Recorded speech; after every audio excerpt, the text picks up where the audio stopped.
Hi hello welcome to our channel. Here is our review on the movie 'నా స్వామి Ranga'. So ముందుగా కథ విషయానికొస్తే మన కిష్టయ్య అంటే నాగార్జున ఒక అనాథ. మన అంజి తల్లి అంటే అల్లరి నరేష్ వాళ్ళ అమ్మ అతన్ని చేరదీస్తుంది. సో అప్పటి నుంచి కూడా వారిద్దరు సొంత అన్నదమ్ముల్లా కలిసిమెలిసి పెరుగుతారు. ఆ తర్వాత కొన్నాళ్ళకి తల్లి కూడా చనిపోవడంతో ఆ పిల్లలిద్దరిని కూడా ఊరి ప్రెసిడెంట్ అంటే మన నాజర్ అండగా ఉంటాడు. మన కిష్టయ్య 12 ఏళ్ల వయసులోనే వరాలు అంటే మన ఆషికా రంగనాథ్‌తో ప్రేమలో పడతాడు. ఆమె కూడా అతన్ని ప్రేమిస్తుంది. అయితే చదువుల కోసం సిటీకి వెళ్ళిపోయిన ఆమె 15 సంవత్సరాల తర్వాత తిరిగొస్తుంది. దీంతో వీళ్ళ ప్రేమ కథ మళ్ళీ షురు. ఇక తన ప్రేమ విషయాన్ని పెద్దయ్యకు చెబుదామని చెప్పి మన వరాలను తీసుకొని ఇంటికి వెళ్తాడు కిష్టయ్య.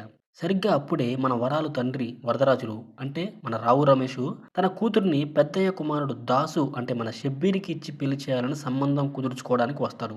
అయితే వీళ్ళ ప్రేమను అర్థం చేసుకున్న పెద్దయ్య ఆ సంబంధాన్ని క్యాన్సిల్ చేసుకుంటాడు. కానీ తన కూతురిని కిష్టయ్యకిచ్చి పెళ్లి చేయడానికి మన రావు రమేషు నో అంటాడు. మరి ఆ తర్వాత ఏమైంది? వీళ్ళ లవ్ స్టోరీ సక్సెస్ అయిందా లేదా? మన అంజీపై ఆ పెద్దయ్య కొడుకు దాసు పగ పెంచుకోవడానికి కారణం ఏంటి? ఈ కథకి మన రాజ్ తరుణ్, రుక్సార్ల లవ్ స్టోరీకి ఉన్న కనెక్షన్ ఏంటి అనే విషయాలు తెలియాలంటే సినిమా చూడాల్సిందే. సో ఇక ఈ సినిమా పాజిటివ్స్ విషయానికొస్తే మెయిను నాగార్జున, అల్లరి నరేష్‌ల acting and action episodes and songs. So negatives విషయానికొచ్చేసరికి no freshness in the story. Routine రొట్ట story and slow paced screen play.